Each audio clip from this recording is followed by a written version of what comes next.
Good morning, David Cohen here. We're in the fourth week now of our shelter in place in the Bay Area and fourth week of having schools closed for in-person instruction, and I know it's a difficult time and a challenging time for all of us and all of our families. Our students certainly miss the camaraderie of their friends, the certainty of a daily schedule, the routine of being in school, and we miss our students as well as those of us involved in education in the Berryessa School District, and look forward to the day when we can have our schools open again. But the fact that schools are closed for in-person instruction doesn't mean that education has to end, that school is out for the year. I know there's a lot of questions about the situation and how students are going to get the services that they need between now and the end of the school year and be ready for next year. And so I wanted to put together a video to discuss, to do some FAQ and discuss some of the common questions that I hear as a school board member and that our district hears from parents and families. I definitely want to thank all of our families for their patience and flexibility during this time. It's been a very trying time for not only parents who are now trying to juggle the having their students at home while also trying to continue, in many cases, to work from home, and even more so for those families who have parents with critical essential jobs, so they have to leave the home and find ways for their students to continue to get the care they need during the day. There's all kinds of new experiences that we're dealing with as part of this, but our families have been very supportive during this time.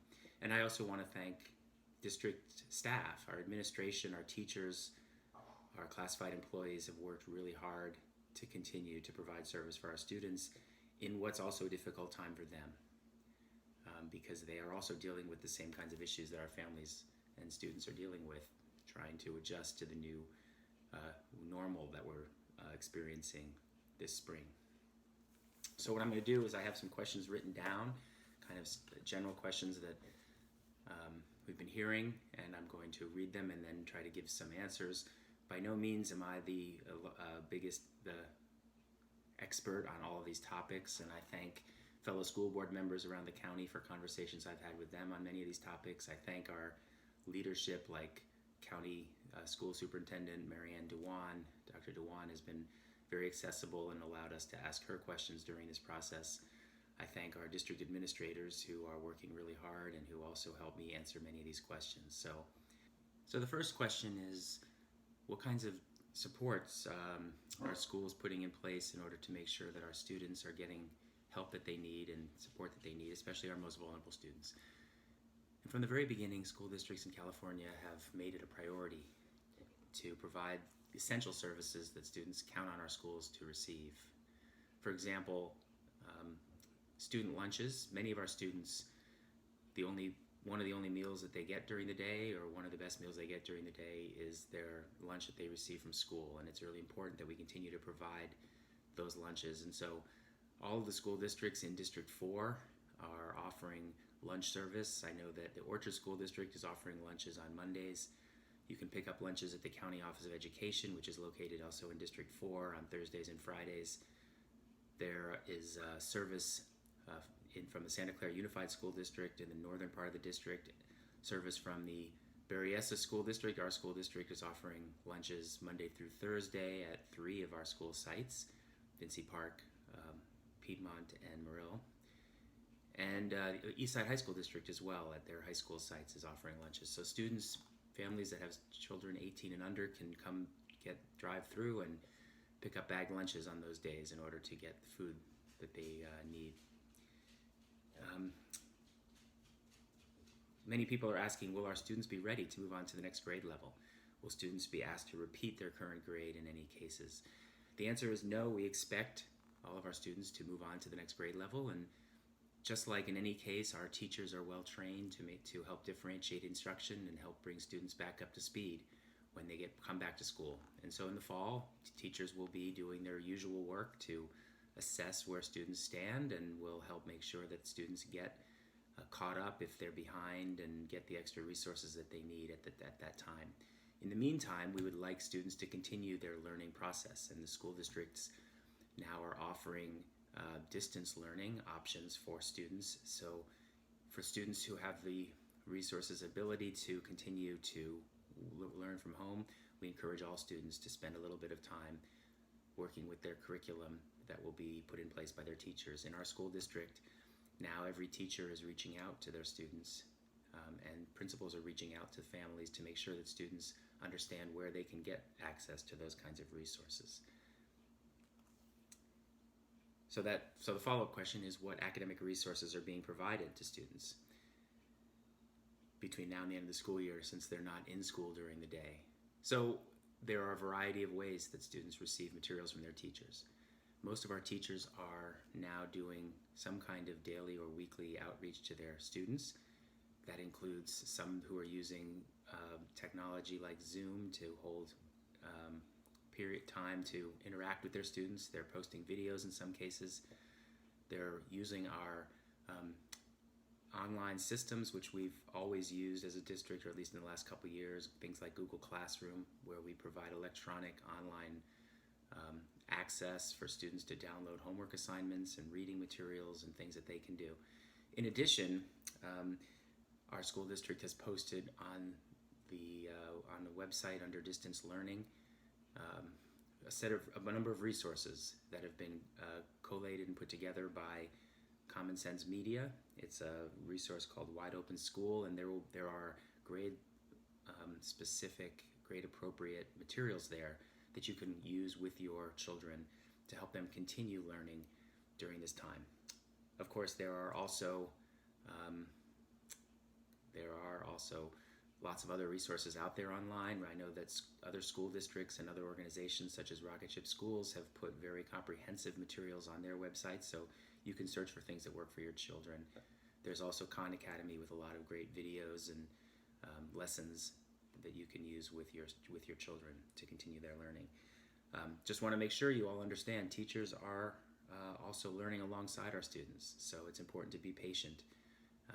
This is new to teachers as well. Teachers are not used to teaching without students in the classroom with them, and so as long as we have patience, we will get the kinds of support that we need from our staff.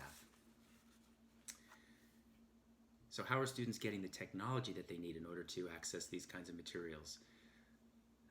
Our district has put out a survey asking families if they needed additional technology resources at their home, and in last week,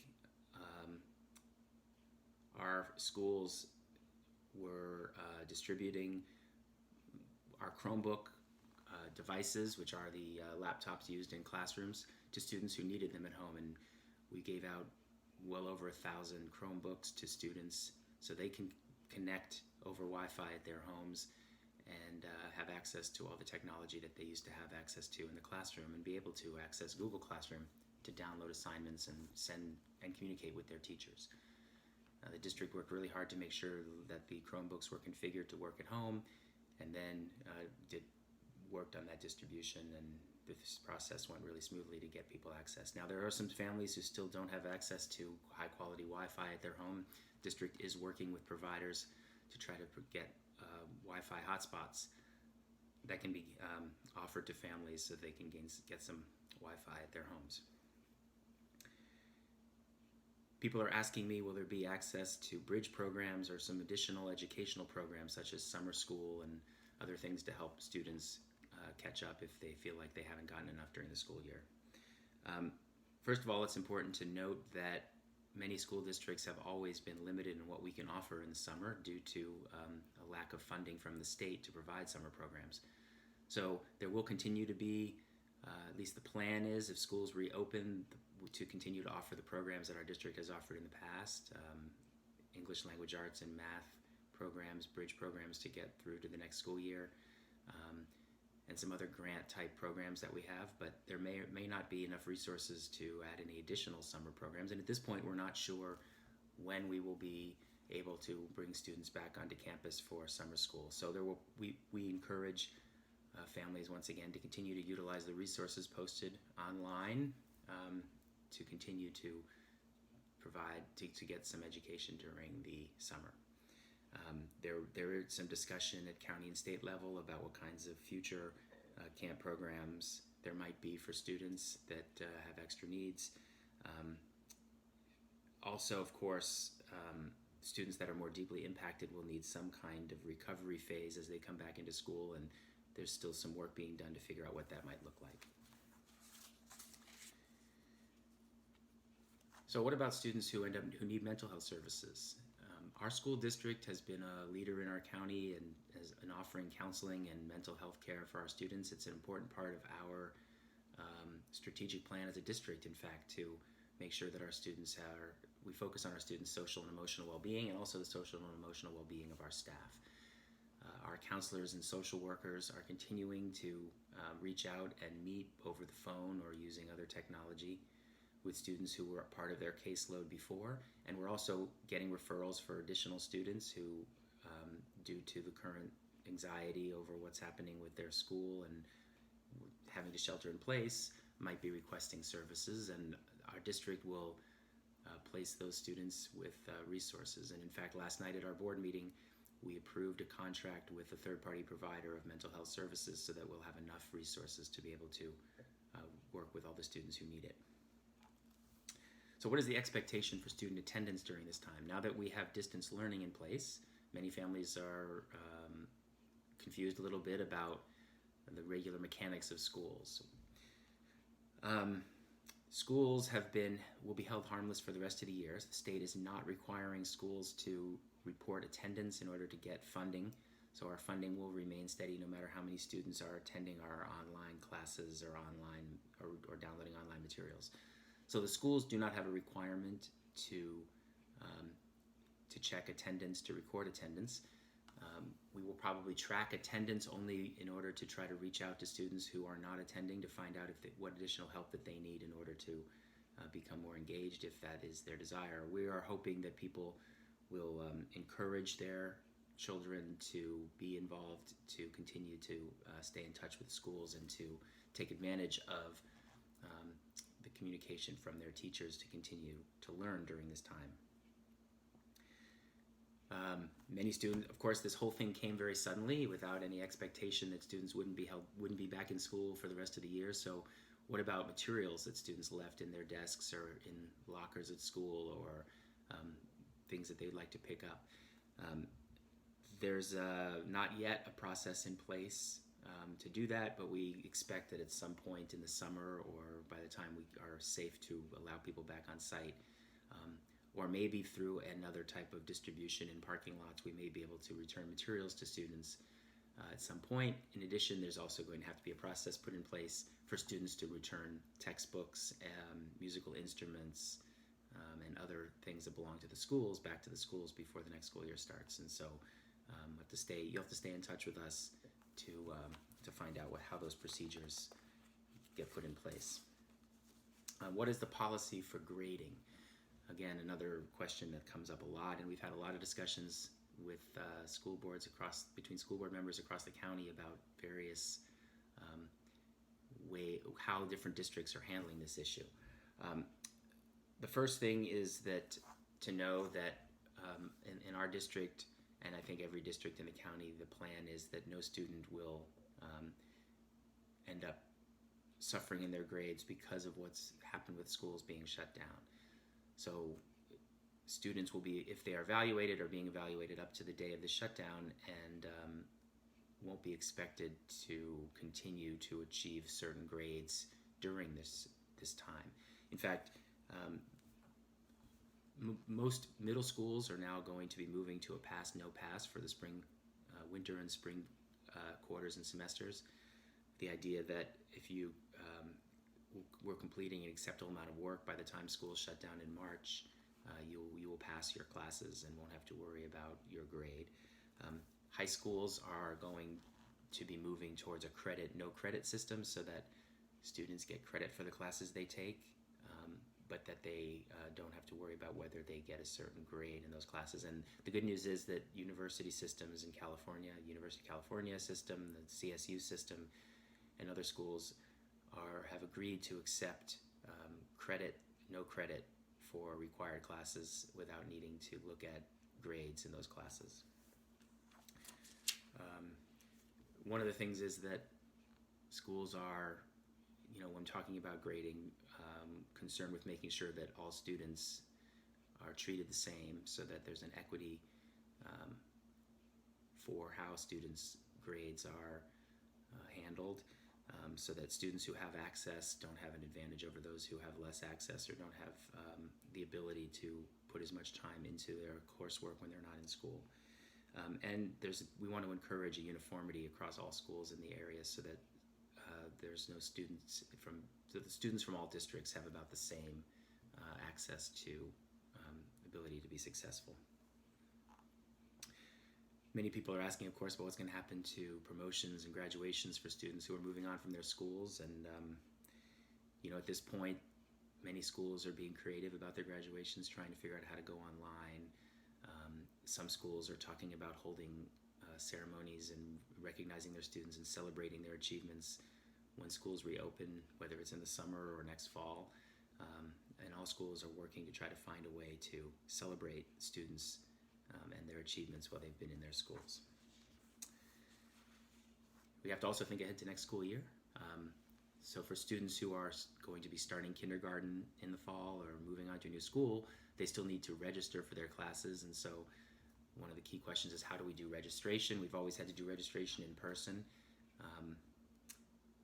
Right now, our district is offering online registration, so you can go to our website, you can register an incoming kindergarten student, you can scan and upload all of the required documentation that you would normally have had to bring in person to a registration site or to a school, and you can get your child registered. There's still some questions about a few of the requirements for registration, but for now, I encourage everybody who has an incoming kindergartner in our district or an incoming student because you've just moved into our district, or for any district, to go to the school district website and register electronically and get your students signed up for school next year.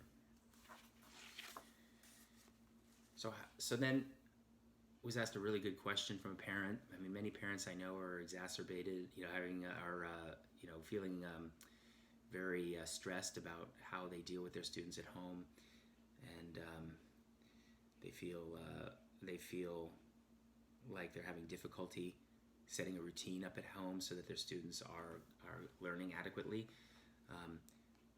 So what is the recommendation for a routine? And the question that was one parent asked me a question about how they set up a routine, particularly for students who needed extra support. Students in some of our special ed programs have trouble focusing when they're in school, and so these are good recommendations for all families that our superintendent provided to me as far as how to set up a good learning environment. First, it's important to set up a predictable schedule at home for your kids. Find out what their schedule is like at school and try to mimic that schedule.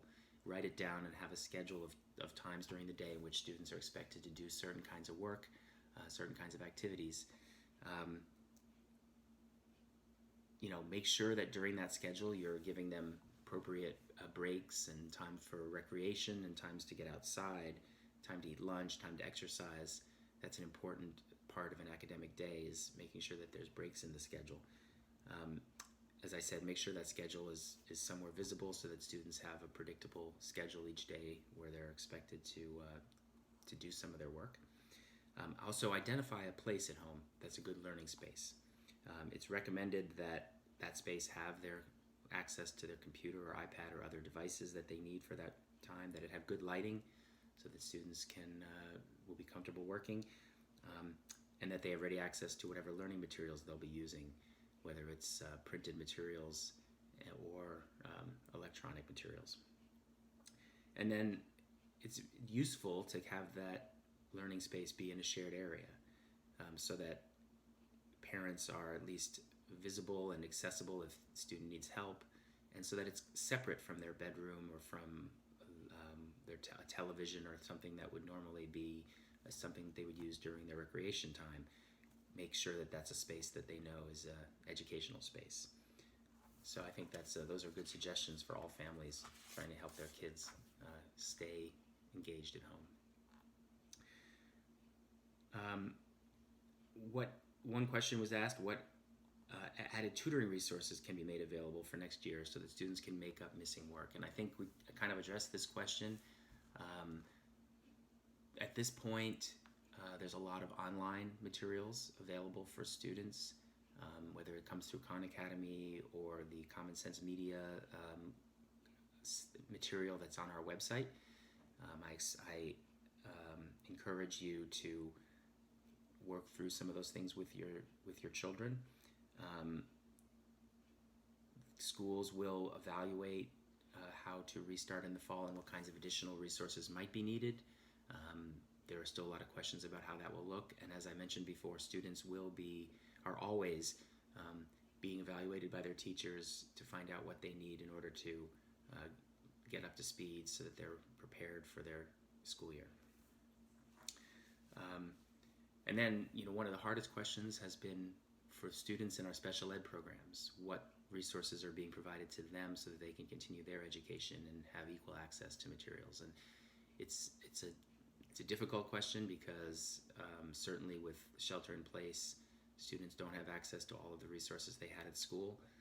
But our students are going through new sets of individualized education plans, working with our special ed and teachers and paraeducators in our district, and the district is committed to making sure that all students have access to quality materials during this unprecedented time. So hopefully this is useful. Hopefully you're going to you got some of the benefit out of my answer to some of these questions, and by no means was I comprehensive in my answers. So if you have any further questions, I encourage you to send me a message or reach out to your school principals. One thing I should have said is that our school principals are there and waiting to hear from you if you have any concerns or needs for your children. Don't hesitate to reach out and ask for help.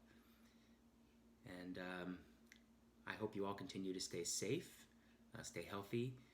The good news is that our shelter in place appears to be working in the Bay Area and in California, and we are flattening the curve, and I'm hoping that means that we can begin to interact with one another in person sometime soon, and I look forward to that. Hopefully the weather will be good during next week, which was originally our district's spring break and will continue to be our spring break. Our staff will take the week off, and we won't be communicating with families during that spring break period next week. So enjoy that time with your family. Try to stay, like I said, try to stay healthy. Make sure you listen to our county health department officials and follow the instructions so that we can